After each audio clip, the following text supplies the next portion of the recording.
Hi, everyone. Christian and I happily welcome you back to Mondays with Mindy. Hi, everybody. Welcome back to the show.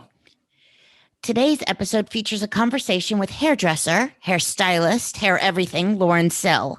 Along with myself, Lauren has considered hair to be an artistic medium, from styling to coloring in salons for her loyal clientele, yes, me included, teaching for Kerastase and Shu Umera, and working numerous fashion weeks. Lauren has traveled the globe creating hair. Born in Southern California, Laura acted for all of 5 minutes after graduating UCLA. She found herself at the renowned Vidal Sassoon Academy in Santa Monica, very rapidly accumulating a high-profile clientele. Her expertise at color made her a very sought-after teacher as well. And for the couple of, high-end hair care product companies I mentioned already. Traveling, teaching, fashion shows, servicing her clients in Salon, Lauren has never slowed down until that last year, that is. Yeah, right. COVID hit, right? So is the hair care business. And Lauren has recently pivoted while scaling down her clientele to only her very important regulars, me included. Lauren has recently completed her first semester in a master's program at Antioch University for clinical psychology. In a few short years, she will have and be an LMFT. Wow. Yes, I've been a loyal client of Lauren Sill's for over a decade. She has taken me from red to brown to blonde to lavender and even shaved my head when I started my last rounds of chemo. As my natural salt and pepper started to grow in, she encouraged me to be natural. And I am, as you know, Christian, very proud of that. Yep. Most recently, after another surgery left a scar that made me incredibly self-conscious, Lauren proposed an obvious solution, at least to her, and suggested bangs. Well, gang, I have to say, it's been the happiest I've been in ages. And I've gotten more and more compliments. So bangs it is. All right, ladies and gentlemen, we are excited to meet the woman behind this miraculous decision. The hairstylist, hair colorist to the stars, Lauren Sill. Hi, Lauren. I'm so happy. Hi, Lovey. Hi, how are you? Good for seeing you. Did you style your bangs perfectly for me, or is this a normal occurrence? This is normal. Actually, that was part of the intro. About how life-changing these bangs have been for me, which is so hilarious. So we start each episode with, Christian and I kind of came up with these 20 questions, and I just reach in and pick 5, and we just do a deep dive, and that way we just start the conversation. Okay. So here we go. Okay. Lauren, what is your best habit, and what is your worst? Let me start with my worst. My worst habit, I'm really struggling to be on time at all times. I truly think it's rude to show up late, and I really am always late. So I feel arrogant all the time. I'm really working on it, but it would be, a half an hour late if I wasn't working on it, but instead it's like 5:10. So that's probably my worst habit. My best habit. Oh man, that's a hard one. I don't know. I'm really hardworking. Does that count as a habit? Totally. Yeah. Okay. Yeah. Okay, cool. Yeah. Let's go with that. And I agree, you are insanely hardworking. And you, for the record, with all of everybody listening, you were early to the recording of the show. So I'm fighting it like to an extreme. Well, that's good. Anything that's important to me, I don't want to say that because then if I'm late, people will be like more offended, But if I'm nervous about being late, I always am early because, Good. Yeah. Punctuality is always good. Everybody loves you it. gotta fight ADD in whatever way you got to do it. Yeah, exactly. What is the last thing you binged on? Oof. Well, there's been a lot of bread lately. A lot of bread.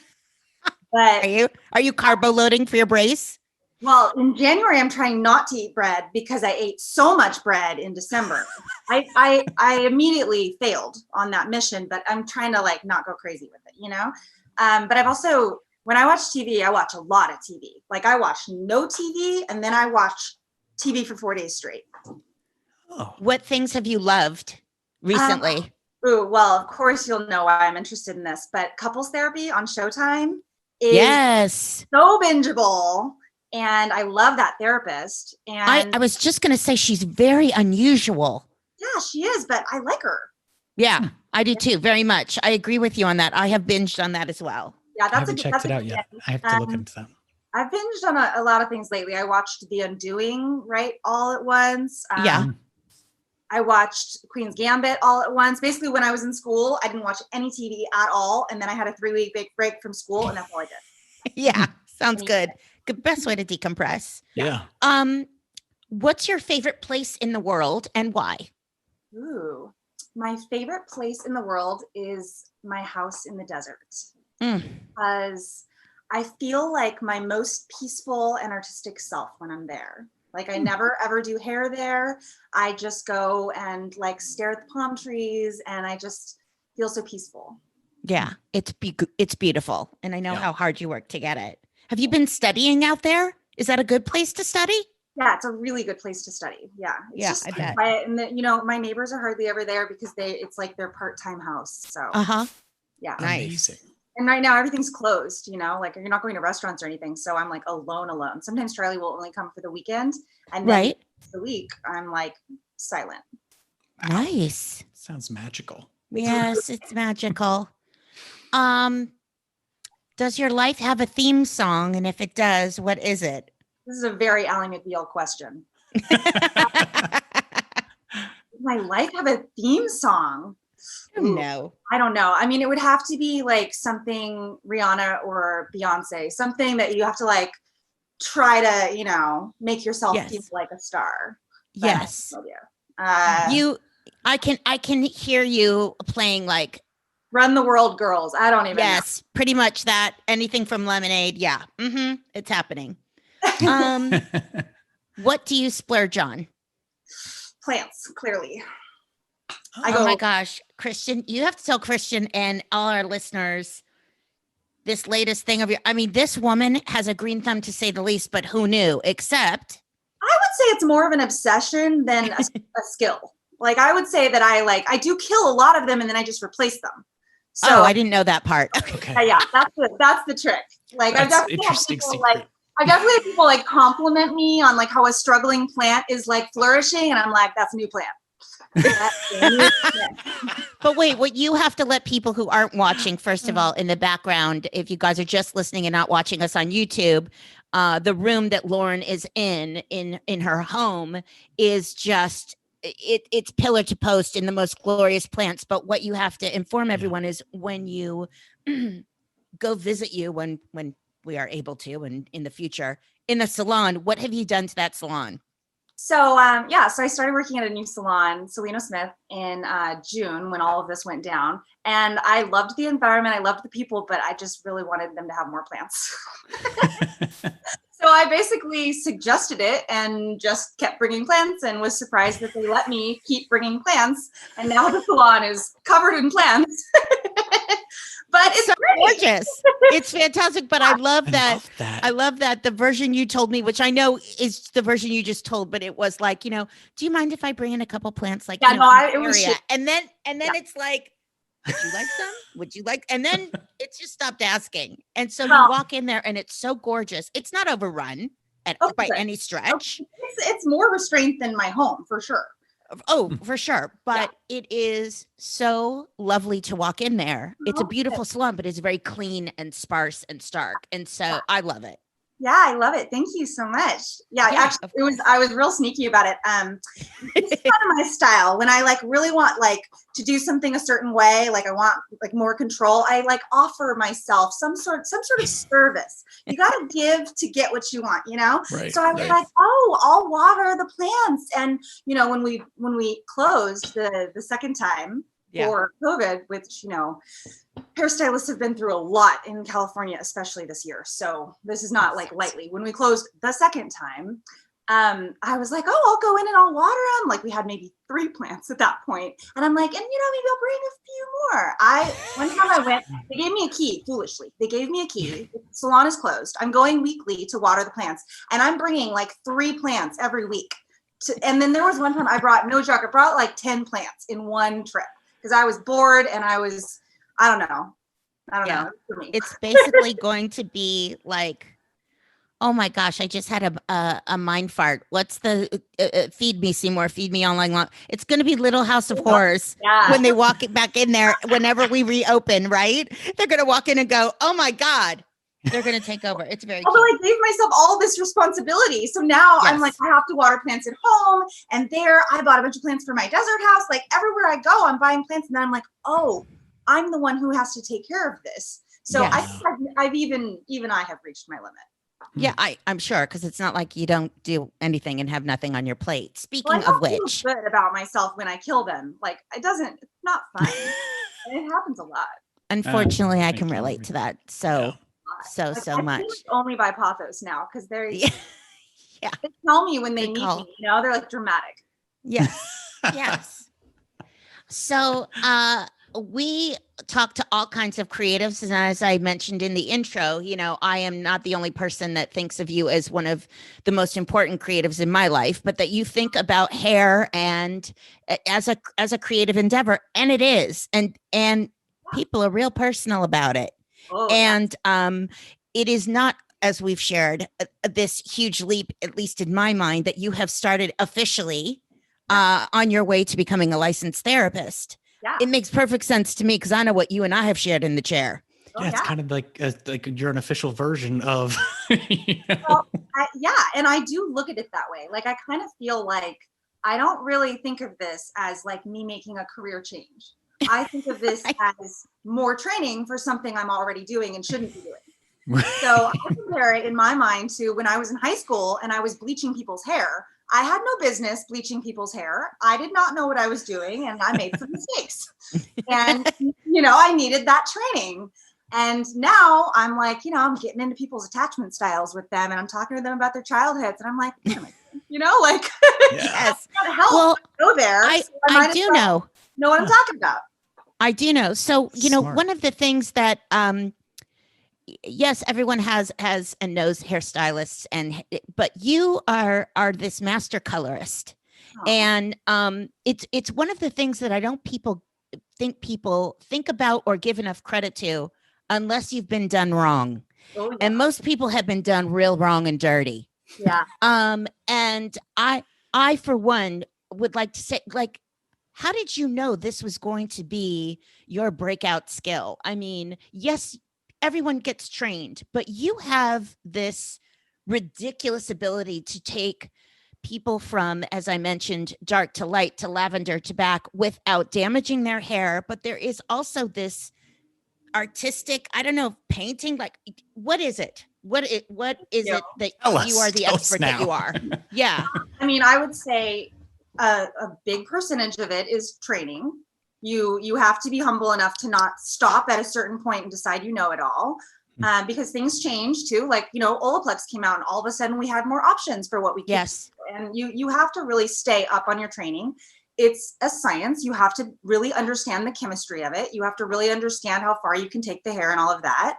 Mhm. I think something that has really helped me and will help me as a therapist too, but has really helped me as a colorist, especially a corrective colorist, is that I'm a good communicator and I have really strong boundaries and I have no problem saying no. And a lot She of does. And has said no to me many times. Yes. And somehow you still liked me afterwards. So that's part of the skill. I think a lot of hairstylists get bullied into doing things because they they're afraid to say no. And also they're not sure if they have an uneasy feeling because they're just being nervous or because it's a bad idea. And so I trust my uneasy feeling. And I even say that to clients. Like, if I feel like maybe they're not going to listen to me, they're not going to use the right products, they're going to use heat on their hair afterwards, they're going to, whatever it is that I'm feeling anxious about, or we're just not visualizing the same thing and I'm afraid I won't be able to make them happy, I just say that. I just say, I just have this feeling like I'm a little anxious about this and I have learned to trust that feeling. So I don't think I'm the right hairstylist for you. Like, it's something I don't think can be done. And I think it's really important to make sure people's expectations are reasonable, under promise, over deliver. So I would. You have always done that.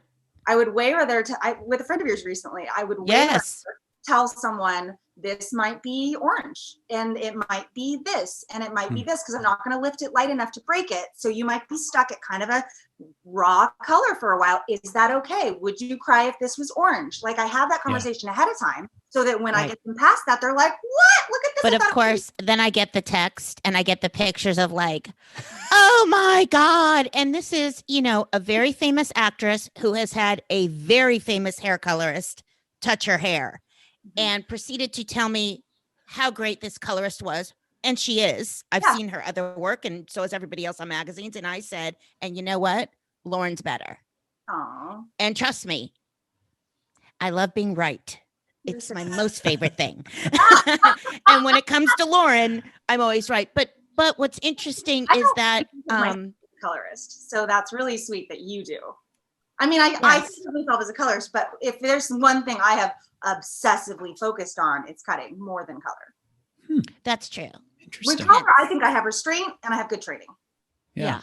Well, there is this artistic component that I notice, and I appreciate, and I think listeners, if people really think about it, and especially, I don't know if this is for men, but I know for women, Christian, honestly, everything else about you can kind of go wrong. But if you're having a good hair day or you love your hair, I can't tell you how many times my mood is lifted when I leave Lauren's, and you know, and you know, I want to go see people. You know, I want them to see me. I mean, to me, that is such a gift, and I equate it. And no joke, I'm not being dramatic, although I tend to be a little dramatic. That's very much part of the reason that I wanted to do therapy and that I got into it, is I really do believe it's like a very fast version of therapy. It's like a way to make somebody feel good about themselves right away. And that's a great gift to be able to give someone. Well, so I 100%, I equate it to when people recognize me and come up and go, you've made me laugh my whole life. I feel amazing. I say that to Lauren every time I leave her. It's, thank you. I feel so pretty and good about myself. Aww. So I hope you receive that juju. I do. And I love it. Actually, it's interesting that you say that. I've been thinking a lot about, you know, what you get from a job versus what you give. Right. And one of my therapy teachers, her name is Joy Turek at Antioch, and she's amazing. She's given me some really like juicy little things to think about. And one thing she said to me was, or to all of us, was there's a lot of therapists out there who enjoy the power a little too much. And they can be very like damaging and manipulative, right? Because you have all this power over someone's life potentially. And so she's saying, don't do it for the power. If you're in it for the power, it's the wrong reason. And she said, you have to have some other place where you feel powerful.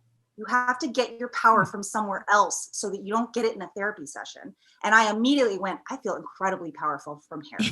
I like making people feel good, but I'm also like, you know, an artist. You know, you're the bomb. So amazing I am all day. Right. And people are leaving feeling incredible. And it's like, you know, I'm fixing a crooked painting over and over again. And there's a little bit of like, woo, look at me. And so, you know, I feel like that job's for me and therapy is going to be for someone else. I love that. You're also a giver. I mean, you know, I think most creatives are. I mean, as narcissistic as the tendencies can be sometimes. And story was about my narcissism, but cool. I mean, I think all creatives need a healthy ego, but at the same time, you know, for instance, I was given one of the best pieces of advice ever about auditioning. Go and give it away. In other words, you're just go give it. Yeah. So we're givers naturally. Yeah. Which I love. So talk to me about your trajectory, right? Go back. I hope this is good for you and not traumatizing. But go back when you were acting for all of 5 minutes, and then found yourself, and then found yourself going to school to learn a skill, and realizing, you know what? Not only do I like this, but I feel really comfortable with this. So, okay, man, I did not feel really comfortable with that decision until I was a successful hairstylist. I felt like I had given up my chance at success or at making a lot of money, and I was just going to go towards something I was good at and enjoyed, right? So I went to UCLA and I studied psychology, and I wanted to be a therapist. I wanted to be a marriage counselor. And I just felt like I was just burned out on school. I was a super, super student in high school. And by the time I got to college, I just wanted to party. I barely went to class. I graduated, but that was it. You know what I mean? Right. And I wasn't in the place to be like throwing myself into studying something. That's just not where I was. And at that point, I had been charging for hair since I was like 14. So I was doing my whole sorority. I was like charging for prom and doing all kinds of stuff. So to me, it was a hobby. It was just like my art. It was just like a fun thing I liked to do and that I was good at. But you didn't have any formal training at that stage? No. And this was before YouTube, before Instagram. So I was just playing. I was just like, and I was way braver then than I am now. I attempted things with color then that like now I'd be like, no. I got a lot of my guinea pig, let me ruin some people out when I was like 15. So, thank you, Crazy, for letting me burn off your eyebrow. But it's interesting because I'm embarrassed to say this now, and I hope the hairstylist listening will hear me out. I didn't want to be a hairstylist because I don't think I had enough respect for the industry. I think there's a real stigma, and especially then there was a real stigma about kind of the gum chewing, not so serious. I mean, I am an oversharer, but the sort of unprofessional, like not making that much money. Like that was what I thought it was. So I didn't want that job. I just wanted to do hair for fun, And I thought of myself as this super student academic. I thought I was going to be a lawyer. So, or a therapist, or I don't know what I thought I was going to do. Right. But at some point I was not sure what I wanted to do and kind of confused and didn't want to go to school anymore. But I think I wasn't sure enough about hair to actually go to cosmetology school. And I had gotten really into like theater classes at UCLA. And I was like, I was a theater kid. I was a musical theater nerd. Like I was always into that growing up. And I was very, very bitter that my mother would not give up her job to drive me to audition to LA as a child, like she should have, I really do feel like I missed my calling as a child actor because I was very precocious and a really good reader. And I would make myself cry in the mirror and stuff. And now I'm not better than anyone else at acting, but then I think I could have been. And so I had younger friends at UCLA and I wanted to party for another year. And so I was an actress, also known as a waitress for, a year and didn't really try that hard, to be honest. I felt kind of lost, honestly. I think I was kind of depressed in retrospect. Yeah. And then did Vidal Sassoon, like when you committed to going there and actually, did that kind of change the trajectory? Yeah, I definitely got excited about it. I think, being in LA, living in LA, you start to have a different idea of what a hairstylist means, what being a hairstylist means, because there are incredibly successful hairstylists here who make a lot of money and do all kinds of cool stuff. And I started thinking like, it'd be cool to, do hair for that movie or to be able to do this and be able to do fashion shows. And I just started to realize like, there's more to life. And also now, because of Instagram, you can be a successful hairstylist and live anywhere. But that was not the case when I was in high school. Right. Like you can blow up and have people, driving to San Bernardino to have you do their hair. And when I was in high school, that was not happening. That's right. So I just didn't feel like, that was an option. And then as I started to respect it more and get more excited about it, I found out about Sassoon and I think I realized how serious they were about the education part of it. And I just got really into it. And then especially once I was in school, I was really into it, but I still had this sort of nagging feeling like I had left behind my intellectual path. Right. Right. And I think it really, people do themselves a disservice when they decide that they know everything there is about a certain job before they have it.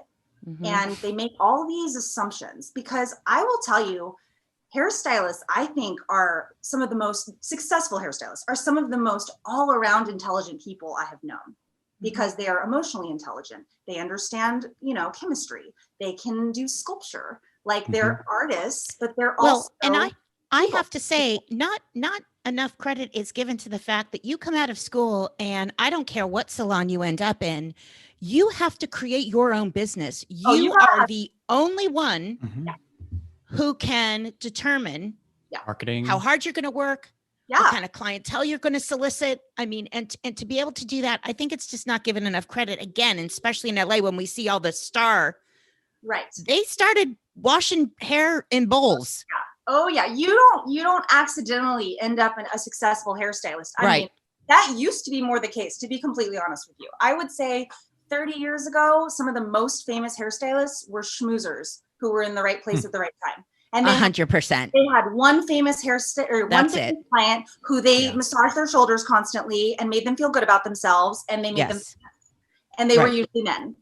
Yes. And that's just not a thing anymore. Like, you know, you look at, I don't know, you look at Jen Atkins, like I don't have to know anything about her to know she's a hustler. And That's right. she worked her butt off, you know? You bet. So if I ever hear, you know, a new hairstylist whining or acting like this person has success and they don't deserve it because they're not that good at bobs or whatever it is, it's like, no, that's not how it works. You know, you got to Right. have a salon to be where they are. And, Right. and I think that's one of those things, you know, those same qualities that would make someone successful in any job will make you successful in the job that you're passionate about. So Yes. don't worry about it if it's not a job that makes a lot of money. Why don't you figure out a way to make money doing that thing you love? Right. Like, you know, it's possible. Like there's Yes. jobs you don't even know exist yet. Yeah. And I think there's just also this fear. I mean, I love that you touched upon that. And I just think at any age too, you know, if you're not loving what you're doing, it's just going to be a really long life, you know, a long, unhappy, and not to be afraid to change or tack or pivot. Right. Really, I'm very excited for you. I'm so proud of you that you are taking this step to become more of who you are. And I'll be sitting in that chair across from you at some point, not just you doing my hair. I have a feeling.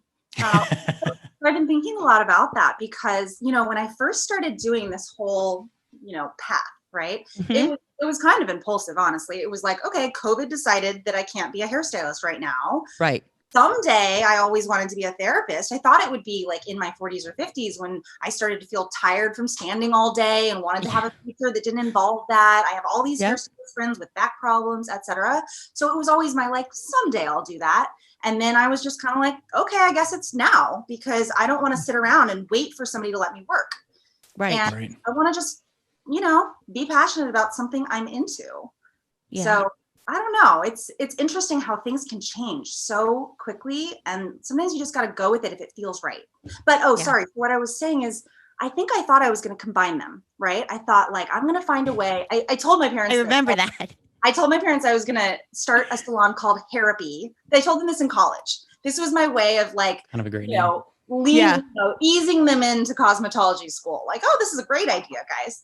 But I thought I was going to find a way to do hair at the same time as doing therapy. And I still debate that. I think it would have to be more like coaching than therapy because there's the whole like dual relationship boundaries. Yeah.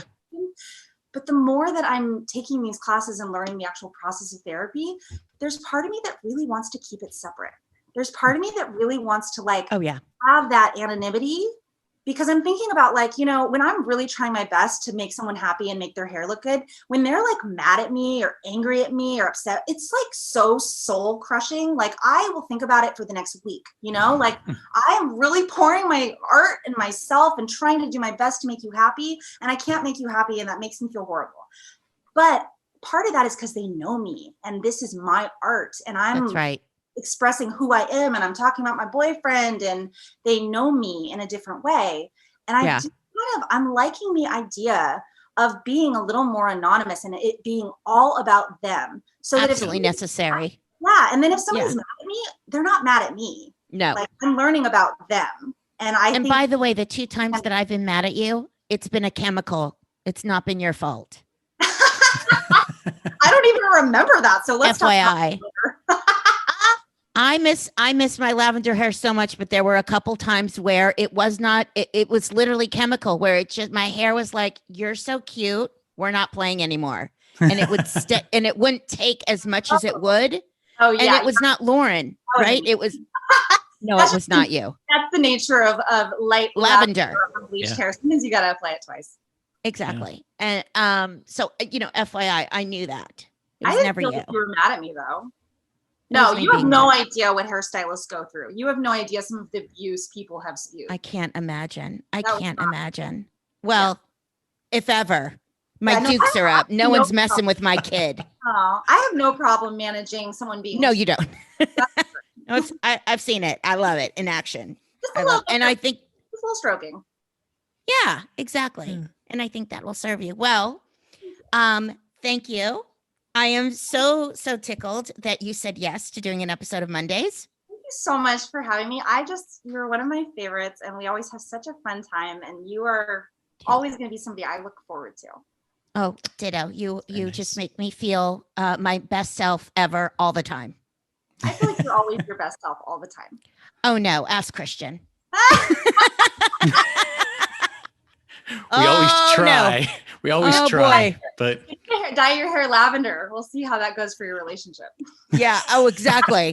That's it. Anyway, I adore you. I'm so excited for what's to come, and I can't wait to get in that chair of yours in that salon. It's always needed and hopefully warranted, soon. but more importantly, just my time with you. Oh, I love you. Thank you so much, Mindy.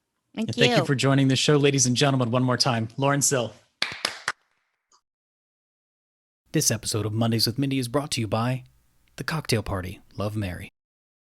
Tired of cooking? Love fancy hors d'oeuvres, but don't have any idea how to prepare them? Look no further. The Cocktail Party, Love Mary, is here. For 15 years, New York caterer to the stars, and our pal Mary Giuliani has served her delicious, whimsical hors d'oeuvres to the best names in art, fashion, and entertainment. Now she's putting them all into adorable little boxes and sending them from her heart to your home. 6 dozen of her greatest hits delivered frozen, including the yummiest nibbles like mac and cheese cupcakes, pastrami on rye tarts, and her everything pig in a pie. Total game changer for anyone who loves pigs in a blanket. As Mary says, all you have to do is turn on the oven, pour yourself a drink, and enjoy more time with your guests. She'll do the rest. Go to marygiuliani.com or mondayswithmindy.com for more information and to order yours today.